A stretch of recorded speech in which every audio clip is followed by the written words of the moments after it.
नमस्कार दोस्तों, आपका अपने इनक्रेडिबल हिमाचल चैनल में स्वागत है। अगर आप इस चैनल पर नए हैं तो सब्सक्राइब करें और घंटी को दबाएं जिससे नई नई वीडियो की नोटिफिकेशन आपको मिलती रहे।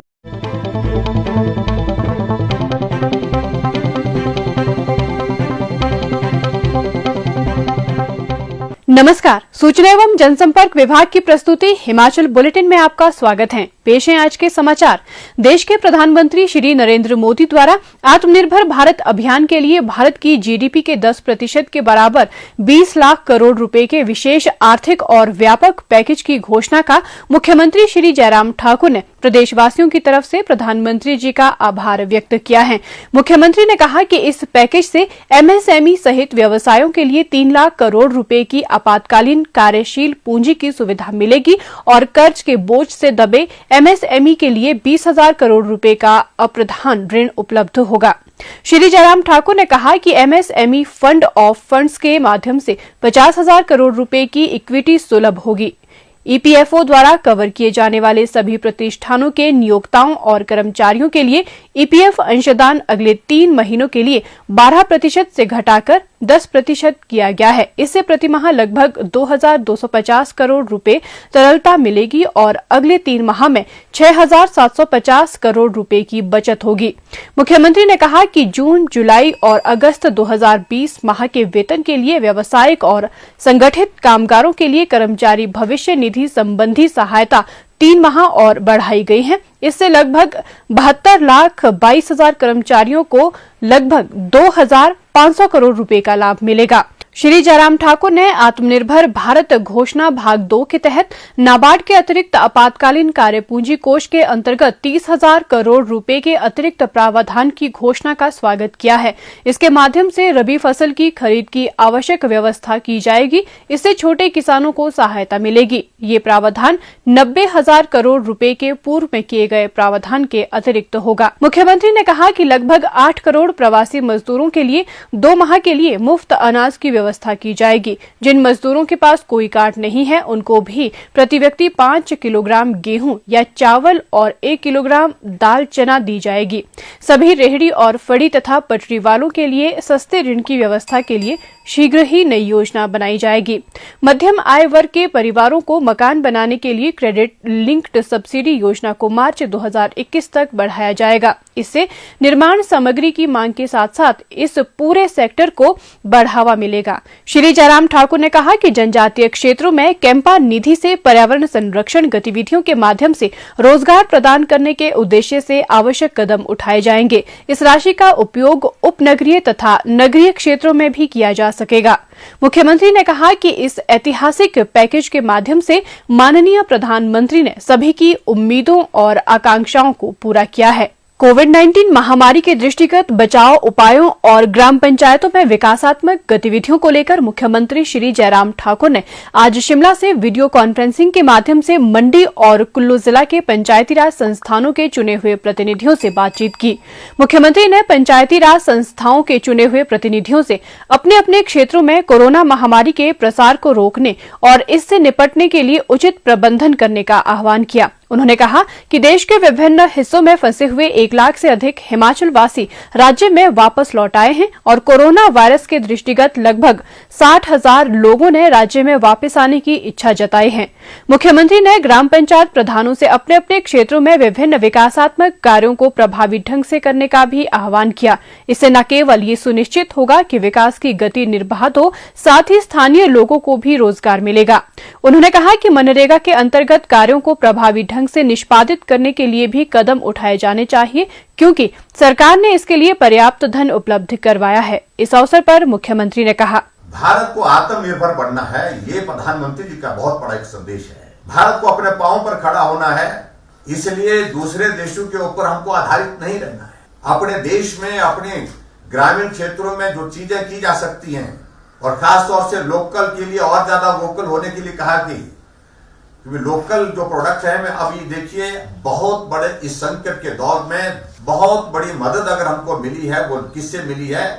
वो हमारी स्थानीय व्यवस्थाओं से मिली है। स्थानीय जो हमारे लोकल जो व्यवस्थाएं रहती हैं, लोकल प्रोडक्ट रहते हैं, उसके माध्यम से मिली है, जिसमें आप लोगों की बहुत महत्वपूर्ण भूमिका है। आप लोगों ने लोगों को जो जागरूकता की दृष्टि से जो बहुत बड़ा मतलब बहुत बड़ी जानकारियां लोगों तक पहुंचाने में जो भूमिका निभाई, उसके लिए मैं आप सबका बहुत बहुत धन्यवाद करता हूं।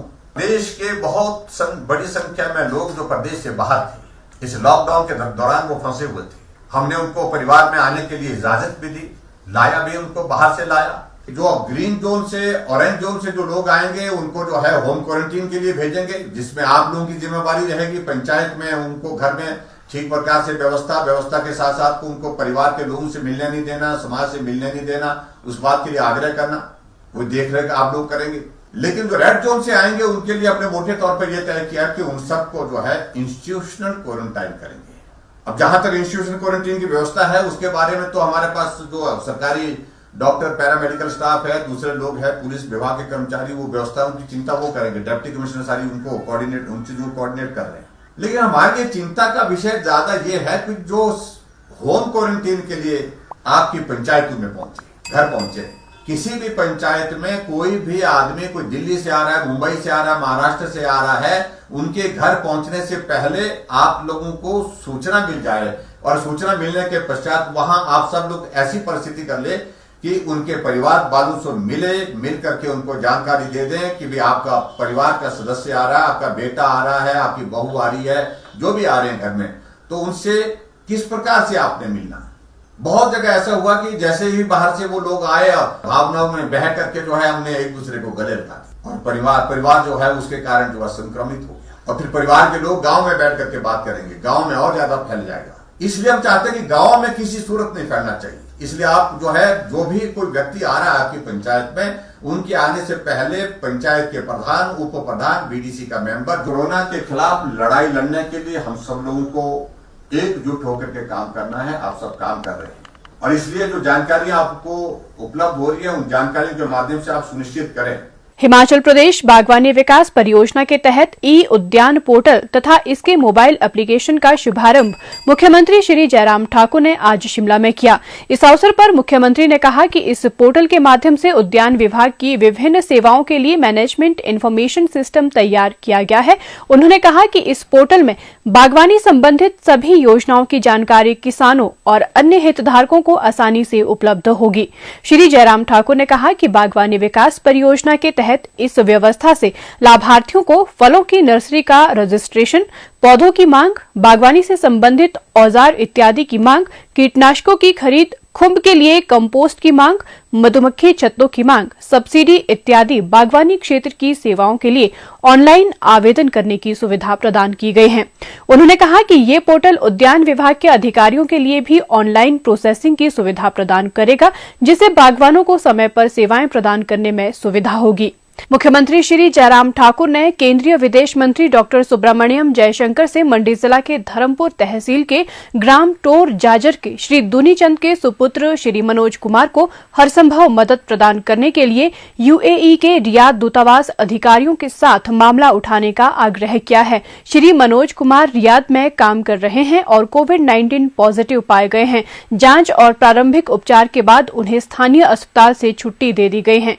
केंद्रीय विदेश मंत्री के साथ दूरभाष के माध्यम से बातचीत करते हुए मुख्यमंत्री ने कहा कि श्री मनोज कुमार को आवश्यक भोजन, दवा आदि उपलब्ध नहीं करवाई जा रही है। मुख्यमंत्री ने श्री मनोज कुमार से वीडियो कॉल कर बातचीत भी की और उन्हें हरसंभव सहायता प्रदान करने का आश्वासन दिया।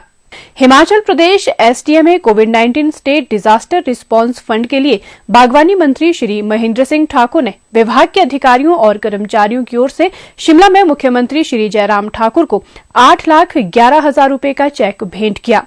नाचन के विधायक श्री विनोद कुमार ने जिला मंडी के नाचन भाजपा मंडल के लोगों की ओर से इस फंड के लिए शिमला में मुख्यमंत्री श्री जयराम ठाकुर को 26,27,928 रुपए का चेक भेंट किया। द्रंग के विधायक श्री जवाहर ठाकुर ने भी शिमला में जिला मंडी के द्रंग क्षेत्र के लोगों की ओर से मुख्यमंत्री श्री जयराम ठाकुर को एचपीएसडीएमए कोविड-19 स्टेट डिजास्टर रिस्पांस फंड के लिए 7,38,100 रुपए का चेक भेंट किया। हिमाचल प्रदेश राज्य सहकारी बैंक लिमिटेड के प्रबंध निदेशक डॉक्टर पंकज ललित ने भी शिमला में बैंक कर्मियों की ओर से मुख्यमंत्री श्री जयराम ठाकुर को इस फंड के लिए 30,05,306 रुपए का चेक भेंट किया। मुख्यमंत्री ने इस पुनीत कार्य के लिए सभी का आभार व्यक्त किया। प्रदेश में कोरोना संक्रमण के लिए आज 1068 लोगों के सैंपल लिए गए, जिनमें से 209 की रिपोर्ट नेगेटिव पाई गई है, जबकि 859 लोगों की रिपोर्ट आना बाकी है। अभी तक 14,256 लोगों की जांच की जा चुकी है, जिनमें से 13,307 सैंपल की जांच नेगेटिव पाई गई है। प्रदेश में कुल 70 लोगों में इस वायरस के संक्रमण की पुष्टि हुई है, जिनमें से 35 लोग इस बीमारी से ठीक हो चुके हैं, जबकि 2 लोगों की मृत्यु हुई है और 29 व्यक्ति उपचाराधीन है। इस अंक में इतना ही। कल फिर होगी मुलाकात। दीजिए इजाजत। नमस्कार।